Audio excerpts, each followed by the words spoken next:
नमस्कार मित्रों, मैं अविनाश रंजन गुप्ता आप सभी का अपने चैनल पर हार्दिक अभिनंदन करता हूं। आज के इस वीडियो में हम अध्ययन करने वाले हैं आरोह भाग 1 पुस्तक का ये चैप्टर।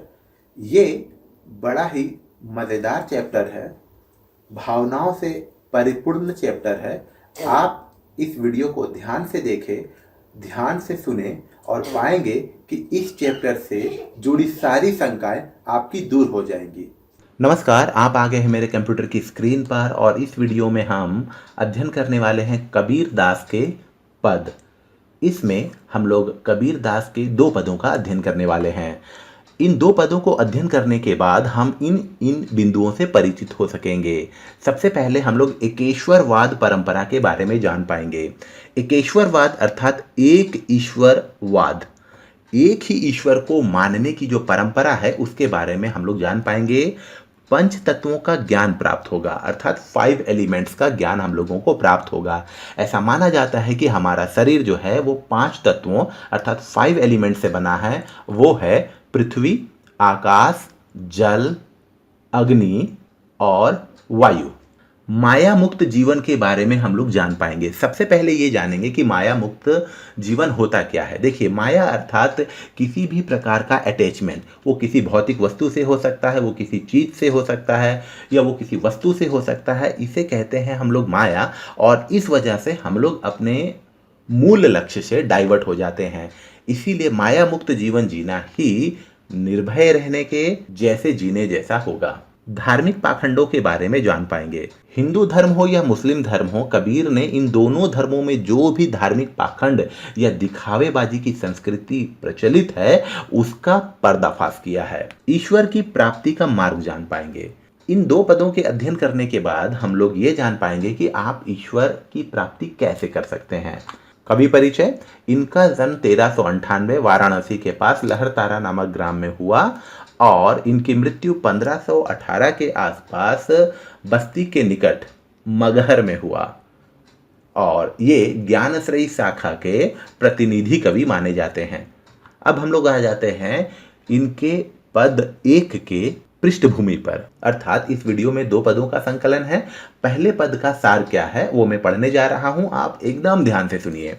कबीर अपने पहले पद में कहते हैं कि परमात्मा या ईश्वर एक है।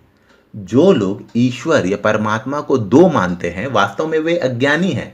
इस संपूर्ण सृष्टि में एक ही जल है, एक ही वायु है, एक ही ज्योति व्याप्त है। इस संसार के सृष्टा एक हैं। जैसे बढ़ई लकड़ी को तो काट सकता है लेकिन उसमें निहित अग्नि को नहीं काट सकता, उसी प्रकार समस्त संसार में एक ही परमात्मा की सत्ता कायम है। कबीर माया में लिप्त मनुष्य को सावधान करते हैं और कहते हैं कि माया मुक्त होकर ही निर्भय रहा जा सकता है। अब हम लोग आते हैं पद 2 में। अपने दूसरे पद में कबीर जी ने जातिगत भेदभाव और धार्मिक पाखंडों पर करारा प्रहार किया है। जो लोग उषा काल में स्नान, ध्यान, व्रत, नियम, साधना, समाधि, पीपल या पत्थर पूजा, तीर्थ व्रत आदि का पालन करते हैं और टोपी, छापा, तिलक आदि धारण करते हैं या कुरान पढ़कर अपने शिष्य बनाते हैं, इन सब से कुछ भी हासिल होने वाला नहीं है। ऐसे लोग अपनी आत्मा के बारे में कुछ नहीं जानते। वास्तव में ये गुमराह और भटके हुए हैं। ऐसे लोग सत्य से कोसों दूर हैं।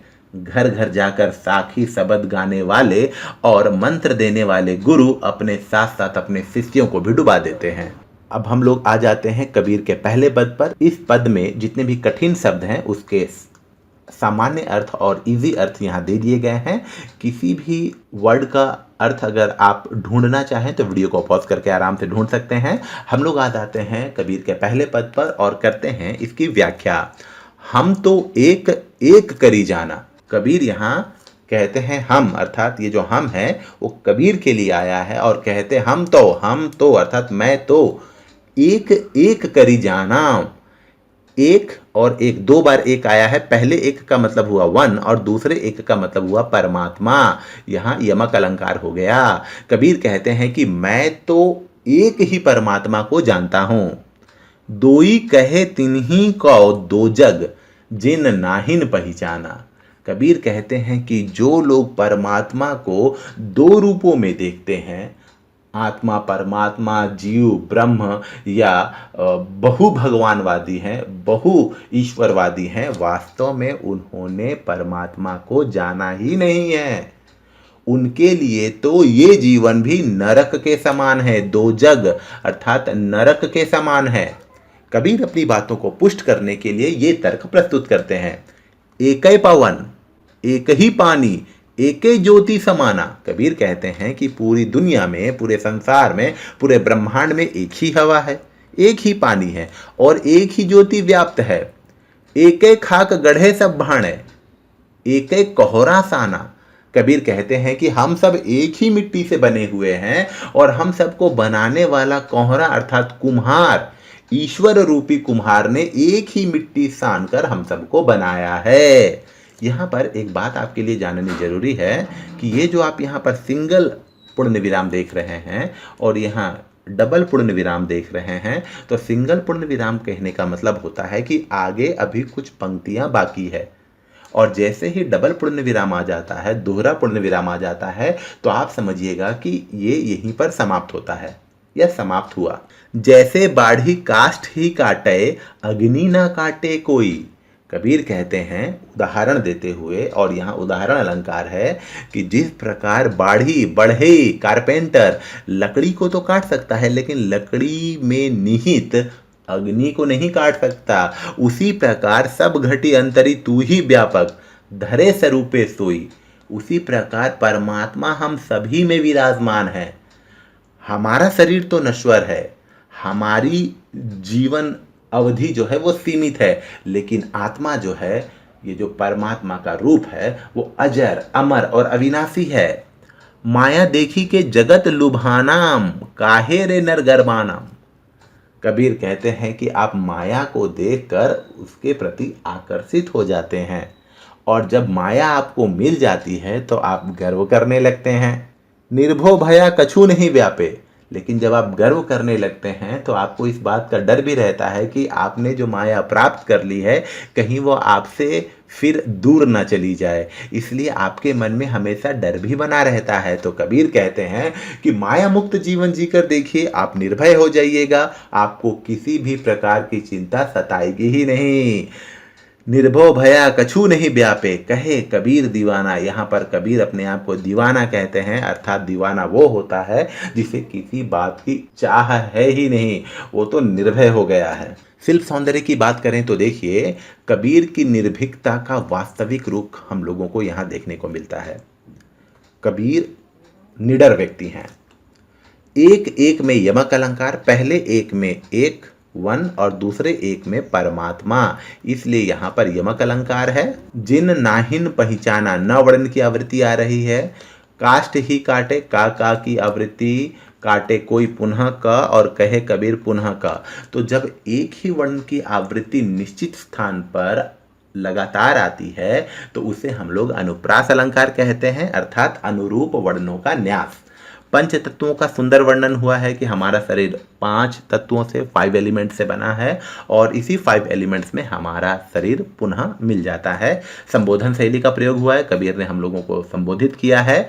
उदाहरण अलंकार, जैसे बाढ़ी काष्ठ ही काटे, अग्नि ना काटे कोई। यहाँ उदाहरण अलंकार, भाषा संगीतमयी। अब हम लोग आ जाते हैं कबीर के दूसरे पद पर।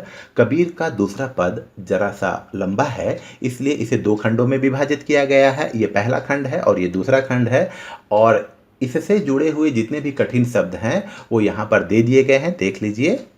अगर आप किसी भी शब्द का अर्थ जानना चाहें तो आप वीडियो को पॉज करके देख सकते हैं। अब हम लोग आ जाते हैं इसकी व्याख्या पर। कबीर कहते हैं, संतो देखत जग बौराना। हे व्यक्ति, हे लोगों, देखो जग बौरा गया है, पागल हो गया है। साच कहो तो मारन धावे, झूठे जगपति आना। सच बोलने पर लोग मारने के लिए दौड़ाते हैं और झूठ बोलने पर पूरा संसार उस पर यकीन कर लेता है। कबीर कहते हैं, नेमी देखा धर्मी देखा, प्रात करे स्नाना। कबीर कहते हैं कि मैंने अपने जीवन में इतने नेमी देखे, नेमी अर्थात नियमों का पालन करने वाला, धर्मी अर्थात धर्म का पालन करने वाला, सुबह उठकर स्नान करने वाला, आत्म मारी पखान ही पूजे, उनमें कछु नहीं ज्ञाना। अपनी आत्मा को मारकर वो पत्थरों की पूजा करते हैं, वास्तव में उनमें कुछ ज्ञान नहीं है। बहुतक देखा पीर औलिया पढ़े कितेब कुराना, कई मुरीद तदबीर बतावे, उनमें उहे जो ज्ञाना। कबीर कहते हैं कि कबीर ने मुस्लिमों में जो पीर होते हैं, जो औलिया होते हैं, जो इमाम होते हैं, जो खलीफा होते हैं, जो काजी होते हैं, ऐसे बहुत सारे लोगों को देखा है जो कुरान पढ़ लिए हैं और कुरान पढ़कर अपने शिष्यों को उपाय बताते हैं। उनमें उहे जो ज्ञाना, अर्थात कुरान पढ़कर किसे क्या ज्ञान आएगा। यहाँ पर कबीर ने हिंदुओं पर भी करारा प्रहार किया है और मुस्लिमों पर भी। आसन मारी डिंब धरी बैठे, मन में बहुत गुमाना, पीपर पाथर पूजन लागे, तीर्थ गर्व भुलाना। यहाँ पर कबीर कहते हैं कि ये लोग आसन मारकर या आसन में बैठ जाते हैं और घमंड से भरपूर रहते हैं। उनके मन में बड़ा गुमान रहता है, वो अपने आप को बहुत ज्ञानी मानते हैं। पीपर पाथर पूजन लागे, पीपर अर्थात पीपल के पेड़ की पूजा करते हैं, पत्थरों की पूजा करते हैं, तीर्थ यात्राएं करते हैं और ये सब करके वो गर्व में फूले रहते हैं। और उन्हें वो कबीर उन्हें कहते हैं कि अरे ये सब तो भुलावा है, छलावा है, धोखा है। टोपी पहिरे, माला पहिरे, छाप तिलक अनुमाना।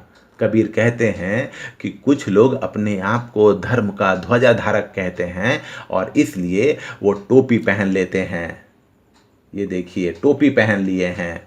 वो लोग माला पहन लेते हैं, वो लोग राम नामी कपड़ा पहन लेते हैं, माथे पर तिलक लगा लेते हैं। साखी शब्द ही गावत भूले, साखी शब्द ही अर्थात तरह तरह के भजन प्रवचन गीत गाते फिरते हैं, लेकिन आत्म खबरी न जाना, अपनी आत्मा की खबर, अपनी आत्मा का ज्ञान उन्हें है ही नहीं। ये जो दो पंक्तियां हैं वास्तव में बड़ी ही अच्छी पंक्तियां हैं। हिंदू कहे मोहि राम पियारा, तुर्क कहे रहीमाना, आपस में दो लरी लरी मुए, मर्म न काहू जाना। हिंदू कहता है मेरे लिए राम श्रेष्ठ है, मुझे राम प्यारे है, और मुसलमान कहते हैं कि मेरे लिए रहमान प्यारे हैं। और हिंदू मुसलमान धर्म के नाम पर एक दूसरे के खून के प्यासे हो जाते हैं, रक्त की नदियां बहा देते हैं, माहौल रक्त रंजित कर देते हैं, आपस में दोनों लरी लरी मुए। लेकिन धर्म का मर्म, धर्म का उद्देश्य क्या है वो लोग जान ही नहीं पाते हैं। घर घर मंत्र देत फिरत है, महिमा के अभिमाना। कबीर कहते हैं कि कुछ गुरु ऐसे होते हैं जो गुरु मंत्र बांटते फिरते हैं, ईश्वर मंत्र देते फिरते हैं और अपने महिमा पर अभिमान करते हैं। ऐसे गुरु अपने साथ साथ अपने शिष्यों को भी डुबाते हैं और अंतकाल पछताना, और अंतकाल अंत में पछताने के अलावा और कुछ शेष नहीं रह जाता। कहे कबीर सुनो हो संतो, ई सब भर्म भुलाना। कबीर कहते हैं कि सुनो भाई लोग, सुनो बंधु, ये सब भ्रम है, धोखा है, ये सब भुलाओ, ये सब छोड़ दो। केतिक कहो कहाँ नहीं माने, मैंने कितनी बार नहीं कहा है, कहाँ कहाँ नहीं कहा है। सहजे सहज समाना, ईश्वर तो बड़े आसानी से मिल जाते हैं, बड़े सरल तरीके से मिल जाते हैं। अगर ईश्वर को प्राप्त करना है तो आप मानव सेवा में अपना जीवन समर्पित कीजिए। मानव सेवा ही माधव सेवा है, कर्म ही पूजा है। इस तरीके से इनके दोनों पदों की व्याख्या हम लोगों ने कर ली। शिल्प सौंदर्य पर आते हैं। कबीर के जन जागरण की अनूठी शैली। कबीर ने बड़े ही विचित्र और प्रभावी तरीके से लोगों में जन जागरण का संदेश फैलाया है। धार्मिक दिखावे पर कड़ी चोट की गई है। कबीर ने हिंदू और मुस्लिम दोनों की अच्छी खबर ली है। पखाने ही पूजे पौवर्ण की आवृत्ति, कितेब कुराना का, पीपर पाथर पूजन में पुनः प, केति कहा कहा कहो कहे कबीर, तो क वर्ण की आवृत्ति हो रही है, इसलिए यहाँ अनुप्रास अलंकार। घर घर अर्थात एक शब्द की आवृत्ति पुनः होती है तो वहाँ पर पुनरुक्ति प्रकाश अलंकार होता है। लरी लरी में भी पुनरुक्ति प्रकाश अलंकार है। भाषा संगीतमयी है। अभिव्यक्ति बेबाकी से की गई है। कबीर जो है वो बेबाक बोलने के लिए बड़े ही प्रसिद्ध थे और हैं।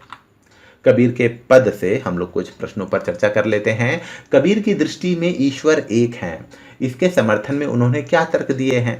कबीर ने कहा है कि पूरी दुनिया में एक ही हवा है, एक ही पानी है, एक ही ज्योति है और एक ही मिट्टी से ईश्वर रूपी कुम्हार ने हम सबको बनाया है। मानव शरीर का निर्माण किन पंच तत्वों से हुआ है? मानव शरीर का निर्माण 5 एलिमेंट से हुआ है। देखिए, अवनी अर्थात पृथ्वी, अंबर अर्थात आकाश, अग्नि अर्थात आग, अंबु अर्थात जल और अनिल अर्थात हवा। इन 5 तत्वों से हमारे शरीर का निर्माण हुआ है और इन्हीं 5 तत्वों में हमारा शरीर विलीन हो जाता है। कबीर ने अपने आप को दीवाना क्यों कहा है? देखिए, दीवाने वो होते हैं जिन्हें किसी बात की चिंता नहीं, किसी बात का डर नहीं, उन्हें सत्य की प्राप्ति हो गई है। वो जान गए हैं कि दुनिया क्या है, माया क्या है, ईश्वर क्या है, परमात्मा क्या है, सब चीज़ से वो वाकिफ हो गए हैं। इसीलिए कबीर अपने आप को दीवाना कहते हैं। कबीर ने ऐसा क्यों कहा है कि संसार बौरा गया है? कबीर ने ऐसा कहा है क्योंकि कबीर जब लोगों को सच बोलते हैं, सही बातें बोलते हैं, तो लोग उन पर गुस्सा हो जाते हैं, लोग उन्हें बुरा भला कहने लगते हैं, यहाँ तक कि लोग मारने के लिए भी दौड़ा देते हैं। लेकिन वही जब कबीर देखते हैं कि जब एक व्यक्ति दूसरे व्यक्ति से झूठी बातें कह रहा है और दूसरा व्यक्ति उस पहले वाले व्यक्ति की बातों पर यकीन कर लेता है, तो कबीर को लगता है कि ये संसार बौरा गया है, पागल हो गया है। कबीर ने नियम और धर्म का पालन करने वाले लोगों की किन कमियों की ओर संकेत किया है? कबीर कहते हैं कि उन्होंने अपने जीवन काल में बहुत से नेमी देखे, धर्मी देखे, पूजा, व्रत, सदाचार, तीर्थ यात्रा आदि ऐसे करने वाले बहुत लोगों को देखा, लेकिन उन लोगों ने कभी अपने आत्मा की ओर नहीं देखा, इंट्रोस्पेक्ट नहीं किया, आत्ममंथन नहीं किया। उन्होंने ये जानने का कभी प्रयास ही नहीं किया कि मैं कौन हूँ और मुझे क्या करना चाहिए और ईश्वर कौन है और वो हमसे क्या चाहते हैं।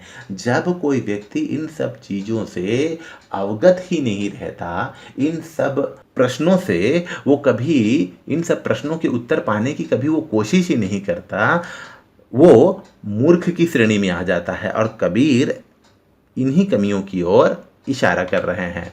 अज्ञानी गुरुओं की शरण में जाने पर शिष्यों की क्या गति होती है? गति अर्थात दशा या हालत। देखिए, जो गुरु अज्ञानी होते हैं वो तो अपने शिष्यों को ज्ञान देने से रहे, और अगर कोई शिष्य उनके पास चला गया तो वो शिष्य अपने जीवन की सबसे बड़ी भूल करता है और अंत काल में पछताने के अलावा उसके पास और कोई मार्ग शेष नहीं रह जाता, क्योंकि गुरु तो अपने साथ शिष्य को भी ले डूबते हैं। बाह्य डांबरों की अपेक्षा स्वयं को पहचानने की बात किन पंक्तियों में कही गई है? उन्हें अपने शब्दों में लिखें। देखिए, टोपी पहिरे, माला पहिरे, छाप तिलक अनुमाना, साखी शब्द ही गावत भूले, आत्म खबरी न जाना। इन पंक्तियों में बाह्य डंबरों की अपेक्षा स्वयं को पहचानने की बात की गई है।